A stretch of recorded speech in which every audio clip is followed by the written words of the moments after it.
Morning everybody. Yesterday we looked at Gideon and we looked at how he felt inadequate and unable to do what God had called him to do. Despite being called a mighty man of valour, a great warrior, he didn't see himself like that.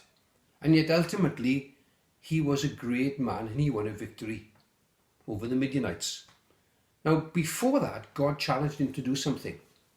And it wasn't an easy thing that God asked him to do. We are told in chapter 6 and verse 25, this is what God said to him. That night the Lord said to him, take your father's bull, the second bull, 7 years old, and pull down the altar of Baal which your father has, and cut down the Asherah that is beside it, and build an altar to the Lord your God on top of the stronghold here. God asked him to do something. His father and the area had an altar to Baal, the fertility god, and also an Asherah pole, both symbols of fertility, a sign of the immorality that was prevalent in the land. It wasn't just immorality, it was an idolatrous nation. They'd walked away from God. In the book of Judges, you have this continual cycle of events. When the people have everything they need, they forget about God. That's quite common today, isn't it? When people are struggling, they call upon God and they pray. It's happening, as you know, right now. And when everything is back to normal, they forget about God.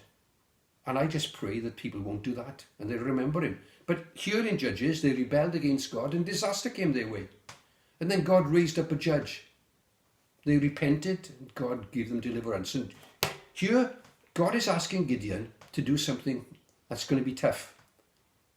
His family are not going to like it. The community are not going to like it. He's going to have to pull down something that's there as a part of their community. An altar to a heathen god. It's a symbol of paganism and immorality, as I've said.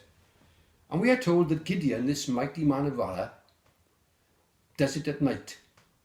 Now remember I said yesterday that people who are courageous, they're not these hunks of men with blonde hair and blue eyes. He's a man with weaknesses, and he actually does it at night because he's afraid.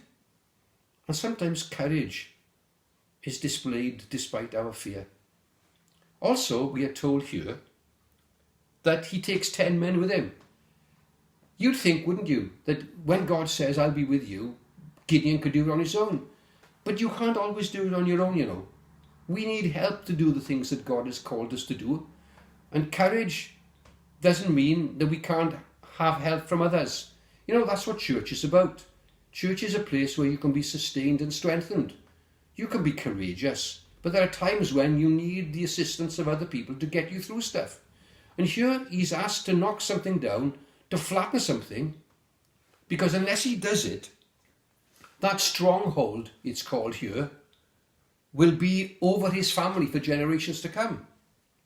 These heathen altars were an invitation for the enemy to continue its domination in Gideon's house. And unless he got rid of it here and now, it would be there forever. I often say this, that something can come into your life and take a foothold. And that foothold can become a stronghold, and that stronghold can become a stranglehold.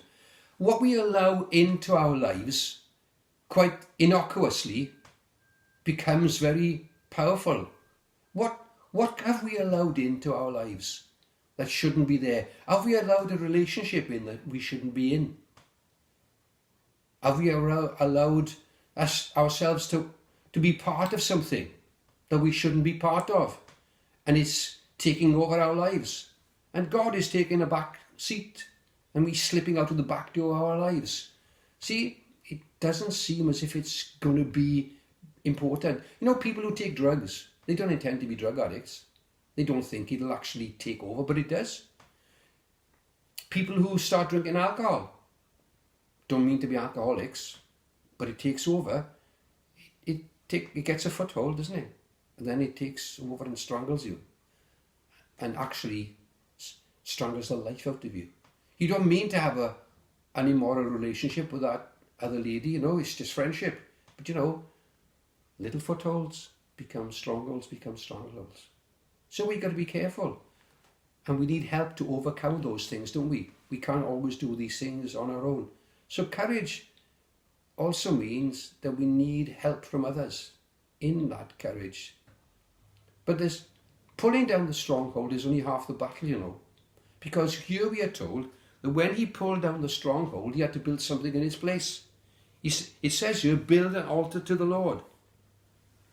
On the very site where they were practicing prostitution as cultic prostitutes, at that very site where immorality was being exploited, now he's going to build an altar to the Lord. He's going to change it altogether, but not just for himself, for his family and for his village. He's making a stand, he's making a statement. It takes courage to make stands and statements. And as I said, he was afraid to do it. He did it at night. He did it with the help of others. It's only half the battle. Let me end by saying this. If the stronghold in your family has been fear, then tear it down today and build an altar of faith. If bitterness has ruled in your home, then love must take its place. If greed and selfishness have been the stranglehold of your home, then build an altar of generosity and kindness. If anxiety needs to be pulled down in your home and it's got a stronghold over you, build an altar of peace.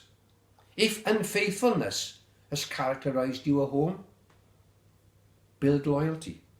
If anger has been the altar of your home, build peace. Whatever it is today, and you know what it is, whatever dominates you, whatever is a stronghold in your life that's become a stranglehold, ask God to release it today and build something new in your house.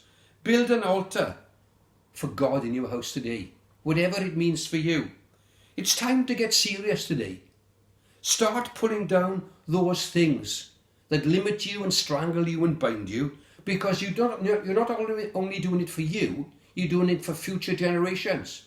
Because if you build it on God, then God will be the centre for your life and for your family's life. It's time to get rid of those strongholds and make Jesus Lord of your life and Lord of your family. Have the courage today to pull down stuff and build up stuff. Pull down those bad things and build up the good things of God. Will you do it? It takes courage, because the family won't like it. Gideon's family didn't like it. The community didn't like it. But he stood. Have the courage to stand today and pull down the strongholds. Help us, Lord, I pray, to put this word into practice and pull down those things that have been binding our family and hindering our family for generations, and let us be the first ones, if you like, to stand strong and get rid of the strongholds that have strangled us. Amen.